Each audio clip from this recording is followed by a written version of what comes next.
আসসালামু আলাইকুম। সো আজকে আসুন আমরা যে আমাদের সুদখোর ইউনূস যে বলেছে যে এটি ছিল একটি মেটিকুলাসলি ডিজাইনড আন্দোলন।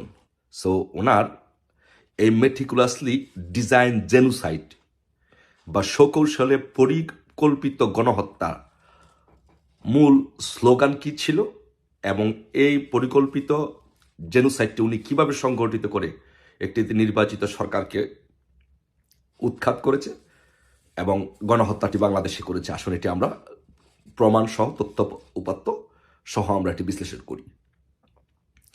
সো বেসিক্যালি ডক্টর ইউনূসের যে মেটিকুলাসলি ডিজাইন জেনোসাইড বা সুকৌশলে পরিকল্পিত গণহত্যা মূল স্লোগানটা ছিল যে যত বেশি লাশ পড়বে আন্দোলন তত বেশি তীব্র হবে। মানে ওনাদের টার্গেট ছিল, ফার্স্ট টার্গেট ছিল যে বেশি বেশি লাশ ফেলা, যাতে আন্দোলনটা তীব্র থেকে তীব্রতর হয়। এবং এই লাশ ফেলাই খুনগুলো টার্গেট করে ডিজাইন করে মেটিকুলাসলি মানে সুকৌশলে পরিকল্পিতভাবে এই কাজগুলো করা হয়েছে। যেমন আমরা যদি দেখি যে প্রথমে যদি দেখি যে আবু সাইদ যে ছেলেটা আবু সাইদ যে ছেলেটা মারা গেল, যে সেই ছেলেটা কিন্তু পুলিশ রিপোর্টে আসছে পুলিশের গুলিতে কিন্তু মারা যায় না এই ছেলেটি।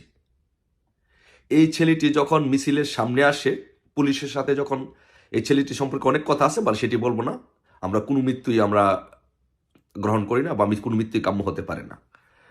সো এই আবু সাইদকে বেসিক্যালি যখন আবু সাইদ যখন পুলিশের সামনে আছে, পুলিশের সাথে যখন ইটপাটকেল নিক্ষেপ করতে থাকে, তখন আবু সাইদকে পিছন থেকে আঘাত করা হয়।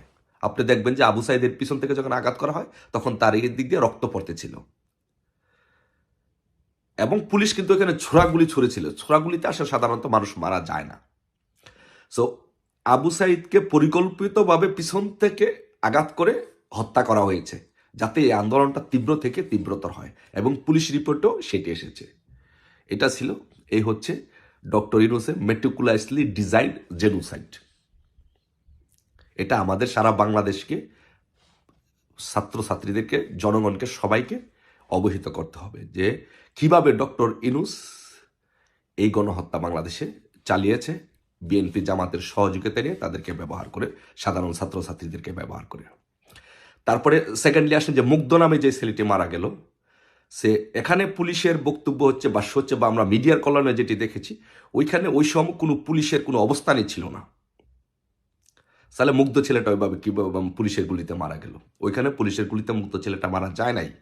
এই যে brigadier general M Shakhawat Hossain বলেছেন 7.62 রাইফেল, এটা কোথা থেকে আসলো, কারা ব্যবহার করেছে? এই মুগ্ধকে মারা হয়েছে ওইখানে, এই চক্রান্তের অংশ হিসাবে মুগ্ধকে মারা হয়েছে। 7.62 রাইফেল দিয়ে মুগ্ধকে গুলি করা হয়েছে, হত্যা করা হয়েছে। এই যে ডক্টর ইউনূসের যেই প্ল্যান, মেটিকুলাসলি ডিজাইন জেনোসাইডের যে প্ল্যান, সেই প্ল্যানের অংশ হিসেবে জঙ্গি দিয়ে তাদেরকে খুন করা হয়েছে, মুগ্ধসহ যারা সাধারণ ছাত্র আছে তাদেরকে হত্যা করা হয়েছে। সো এই হচ্ছে doctor ইউনূসের meticulously design genocide.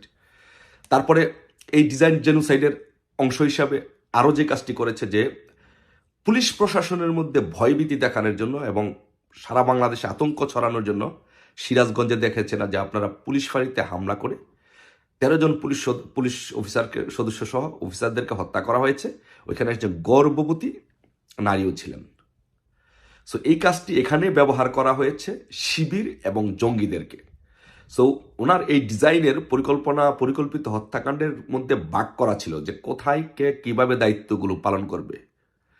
So এখানে শিবিরকে আর জঙ্গিদেরকে, হিজবুত তাওহীদ সহ জঙ্গিদেরকে ওনারা ব্যবহার করেছে, ব্যবহার করে এই সিরাজগঞ্জের পুলিশ ফাঁড়িতে এই হত্যাকাণ্ডগুলো ঘটিয়েছেন।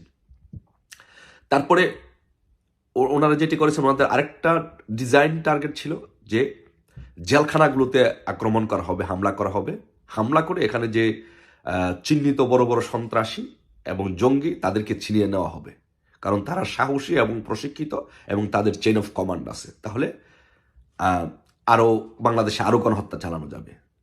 তো এরই ধারাবাহিকতায় বাংলাদেশের বিভিন্ন জেলখানায় দেখবেন, যেমন নরসিংদী জেলখানায় হামলা করে এখান থেকে জঙ্গি সহ, দাগি আসামি সহ যাবজ্জীবন কারাদণ্ডপ্রাপ্ত আসামিদেরকে এখান থেকে ছিনিয়ে নেওয়া হয়েছে, নিয়ে তাদেরকে এই অস্ত্র, এখান থেকে অস্ত্রগুলো লুট করা হয়েছে, তাদেরকে এই অস্ত্রগুলো ব্যবহার করে বাংলাদেশে নাশকতা এবং গণহত্যা করা হয়েছে।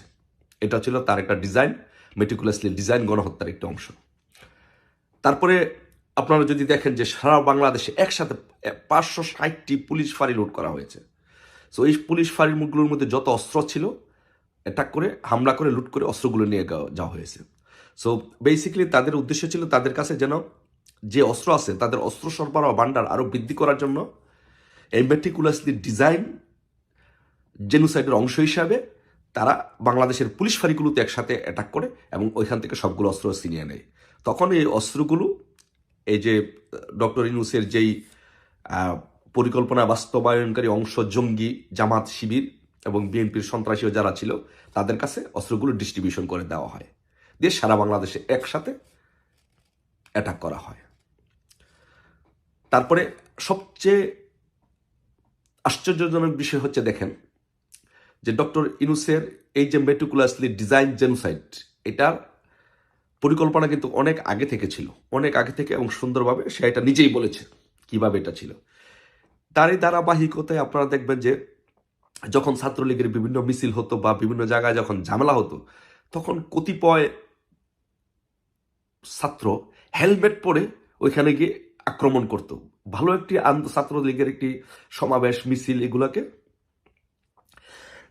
এক্সকিউজ মি ধ্বংসাত্মক কার্যকলাপে রূপ দিত। সো আমরা নিজেরা অবাক হয়ে যেতাম, ছাত্রলীগ অবাক হয়ে যেত যে এটা কিভাবে হলো। তা আসলে বেসিক্যালি এখানে এই যে শিবিরের ঢাকা বিশ্ববিদ্যালয়ের সভাপতি এবং সাধারণ সম্পাদক সেটা জনগণের সামনে উন্মোচন করে দিয়েছে, উন্মুক্ত করে দিয়েছে যে বেসিক্যালি শিবির ছাত্রলীগের মধ্যে প্রবেশ করেছিল। সো এটা আমরা বারবার আমরা বলতেছিলাম যে শিবির এইভাবে সারা বাংলাদেশে তাদের কার্যক্রমগুলো, ধ্বংসাত্মক কার্যক্রমগুলো চালাচ্ছে।